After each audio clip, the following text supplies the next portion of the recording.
कि जो डिफेंस में हर वर्ग के लोग जाते हैं और एक टेबल पर खाते पीते हैं, तो फिर समाज में इस तरह का क्यों होती है?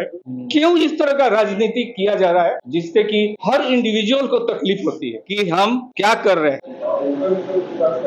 जो हमारे पर जो गुजरी हुई है उसी को लेकर के हम आए हुए हैं आपके साथ। मैं ये सलाह दूंगा आप लोगों को, प्रार्थना करूंगा कि आप जातवाद, ये बिहार के लोग जो है जात को बहुत हीरो करते हैं, वो हीरो छोड़ करके आप अपने बच्चे, अपने परिवार के डेवलपमेंट के लिए आप वोट दीजिए, ना कि जात और धर्म के लिए आप करेंगे तो पॉलिटिशियन जो है, राजनीतिज्ञ जो है वो मजबूत होंगे और जनता गरीब होगी। बिहार में इसी वर्ष चुनाव है और इस बार बिहार में विधानसभा का चुनाव किसी भी गठबंधन के लिए आसान नहीं होने जा रहा है। वजह है जातीय जनगणना। जब से बिहार में जातीय जनगणना हुई है, तमाम जातियां जिनको अब तक विधानसभा हो या फिर विधान परिषद हो, वहां पे उनको जगह नहीं मिली थी, उनको भागीदारी नहीं मिली थी, वो तमाम जातियां चाहती है कि उनके भी समाज के लोग विधानसभा में जाए, पॉलिसी मेकर बने। इसको लेके कई लोग उठ के खड़े हुए हैं जो सोशल जस्टिस की बात करते हैं। जिसकी जितनी संख्या भारी उसकी उतनी हिस्सेदारी की बात करते हैं। आज हम बात करेंगे एक ऐसे इस शख्स से जो अति पिछड़ा समाज से आते हैं। इन्होंने एक पार्टी बनाई है। अति पिछड़ा समाज बिहार में सबसे अधिक कैटेगरी वाला समाज है, 36% इनकी आबादी है। लगभग 100 से अधिक इनके विधानसभा में विधायक होने चाहिए, लेकिन मात्र 21 विधायक हैं अति पिछड़ा समाज से। तो इस बार अति पिछड़ा की जो बात करेगा वही बिहार में राज करेगा, इस तरह की बातें हो रही है। कई ऐसी जातियां हैं जिनके पास एक भी विधानसभा में सदस्य नहीं है, चाहे विधान परिषद में सदस्य नहीं है। 15 ऐसी जातियां मानी जाती है। उन्हीं जाति से आते हैं, बढ़ई समाज से आते हैं, जिनका एक भी प्रतिनिधित्व करने वाला इस बिहार के विधानमंडल में नहीं है। मदन सर है, मदन शर्मा जी हैं, बढ़ई समाज से आते हैं। क्या पार्टी सर आपने नाम रखा है? अखंड भारत इंडस्ट्री प्रोफेशनल पार्टी। तो ऐसा क्या लगा आपको कि आपने एक नई पार्टी बनाई है? क्या भागीदारी का सवाल है? क्योंकि अब जिस समाज से आते हैं, एक भी व्यक्ति विधानमंडल में नहीं है। जी, इसका कहीं ना कहीं राजनीतिक समीकरण है, राजनीतिक है, जो कि इस समाज को पिछड़े वर्ग में ही ढाल करके रखना चाहते हैं। हालांकि बढ़ई, लोहार, विश्वकर्मा समाज जो है ये बॉन्ड टेक्नीशियन है। जिस तरह से भगवान के साथ ये लोग, विश्वकर्मा भगवान जो हैं वो एक टेक्नीशियन थे, इंजीनियर थे। और उस समय जो है उसी के वंशज हैं जो इनको अति पिछड़ा में डाल गया है, जबकि इनको टॉप में रहना चाहिए। आज कोई भी अपने परिवार का लड़का हो या लड़की हो, पढ़ करके और काबिल होता है तो उसको पहले इंजीनियरिंग में या डॉक्टर में बनाते हैं।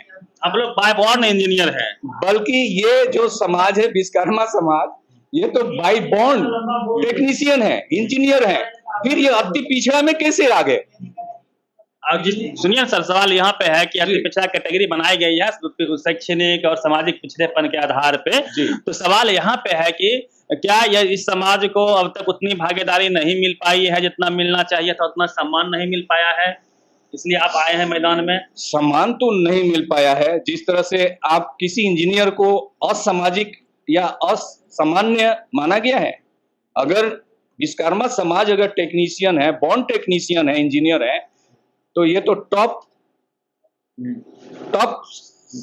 रहना चाहिए। हर जगह पे होना चाहिए, ये आपका रहना चाहिए, जबकि इनको अति पिछड़ा कर दिए हैं। कैटेगरी आप मेरी बात समझिए, जो टॉप संस्थान है, इंस्टीट्यूट है, मीडिया हो, कॉलेज, यूनिवर्सिटी, जुडिशियरी, ब्यूरोक्रेसी हो, स्पोर्ट कल्चर में, वहां पे यह समाज नहीं है जहाँ की इनको होना चाहिए था, ये आप कह रहे हैं? ये राजनीतिक दखल अंदाजी है।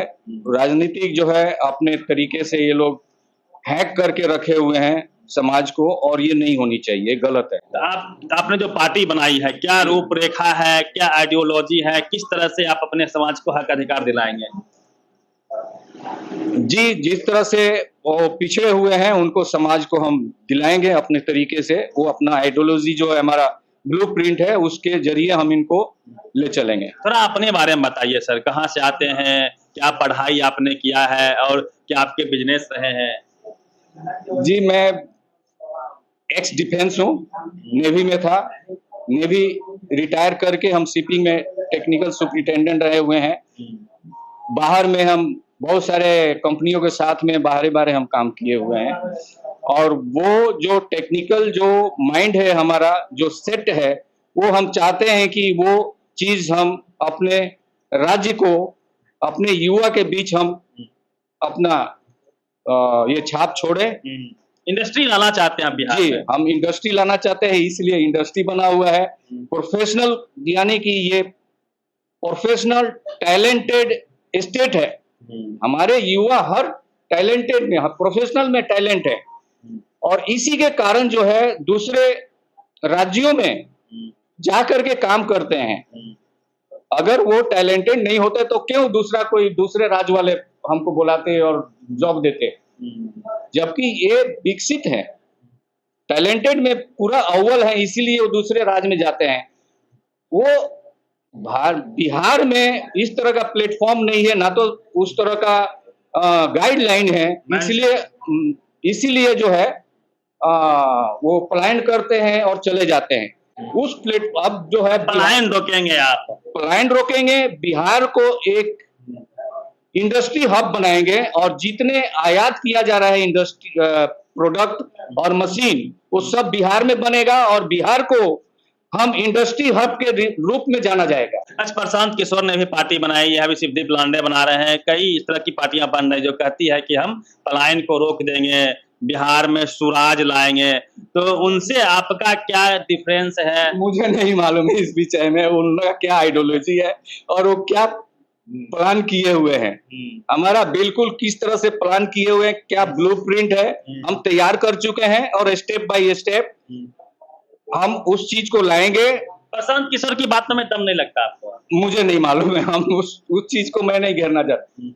किसी भी पार्टी को में हम पढ़ना नहीं चाहते हैं, नहीं तो हमारा जो फोकस है, हमारा जो टारगेट है, हम उसमें डल जाएंगे और फिर हमारा जो है टारगेट रह जाएगा। अच्छा, एक आखिरी सवाल लेते हैं सर। इस देश में जो दो मेजर गठबंधन है, इंडिया और एनडीए, एनडीए हिंदुत्व की तरफ बढ़ रही है, मस्जिद तोड़े जा रहे हैं, आप देख रहे हैं, वहां मंदिर बनाया जाएगा, हिंदुत्व का कंसेप्ट चल रहा है कि हिंदू राष्ट्र बनेगा।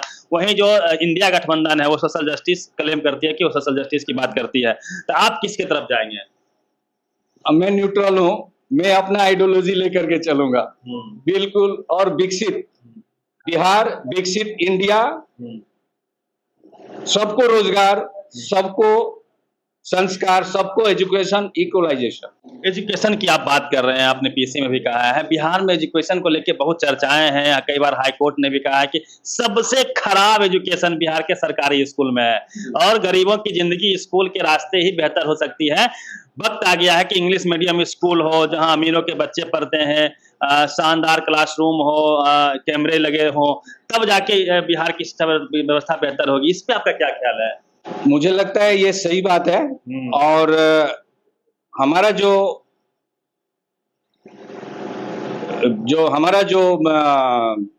रोड मैप है वो बिल्कुल क्लियर है। 1 साल के अंदर हम दिखा देंगे कि हम क्या कर रहे हैं। के लेके कोई प्लानिंग है?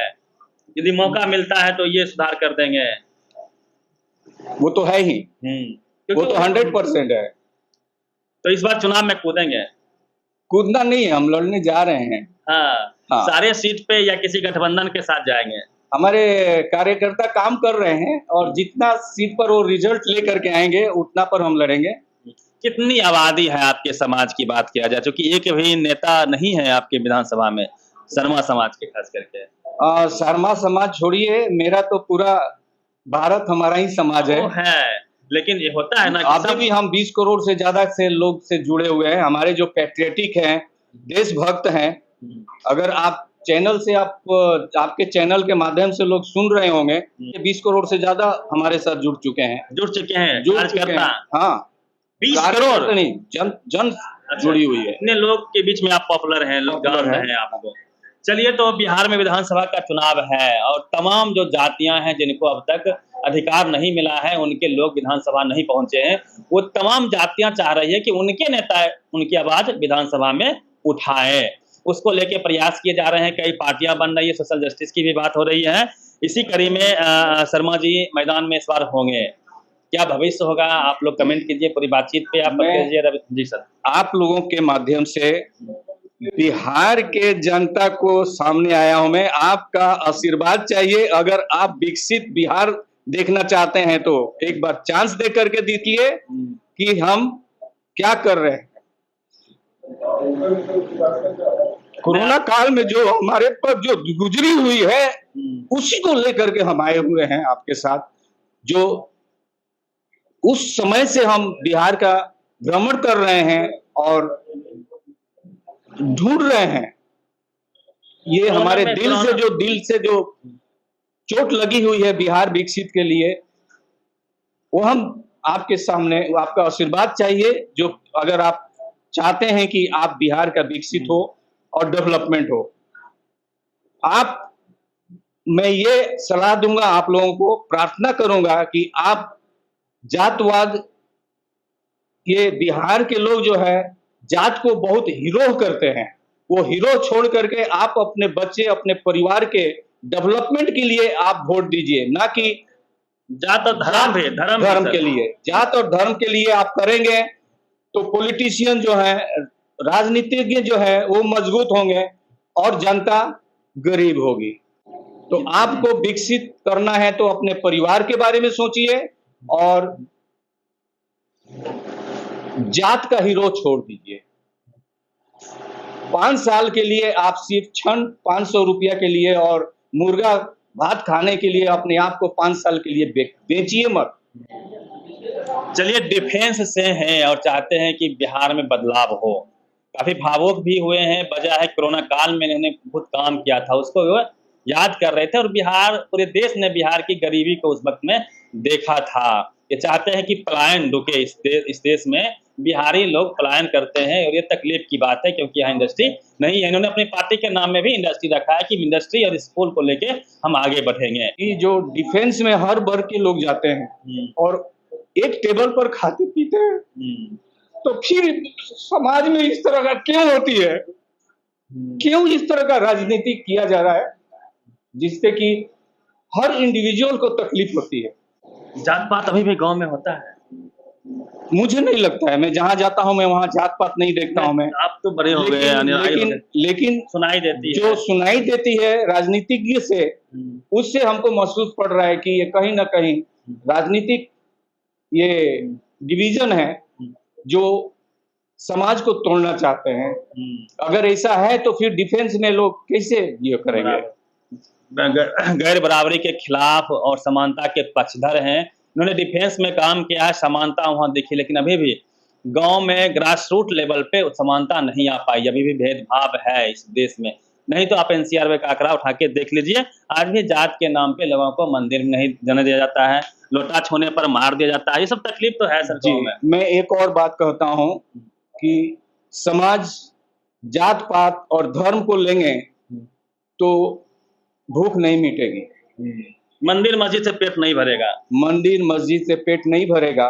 आप उस जगह पर, योजना के जगह पर अगर आप रोजगार देते हैं तो वो संपन्न होगा। युवा अपने तरीके से मेहनत करेंगे और खाए पिएंगे। आप रोजगार के माध्यम से आप जनता को अपाहिज करते जा रहे हैं। जो फ्री में खाने को मिल रही है, हर योजना से उनको ये इलाज कर रहे हैं, खाना दे रहे हैं अलग अलग तरीके से, तो वो तो अपाहिज कर रहे हैं आप जनता को। आप रोजगार दीजिए। आप उस जगह पर उस खर्चे को आप रोजगार में बदलिए तो वो शायद ज्यादा देश के लिए सही रहेगा। चलिए, सर को आपने सुना है पूरी बातचीत पे। आप प्रतिक्रिया दीजिए। रवि मेहता, नेशनल दस्तक, पटना। नेशनल दस्तक की आपसे गुजारिश है कि अगर इसको बचाना चाहते हैं तो नेशनल दस्तक को सब्सक्राइब करने के लिए रेड कलर के सब्सक्राइब बटन को दबाएं, फिर बेल आइकन की घंटी दबाएं। नेशनल दस्तक को बचाने के लिए बहुत जरूरी है कि हर खबर को शेयर करें, लाइक करें, कमेंट जरूर करें।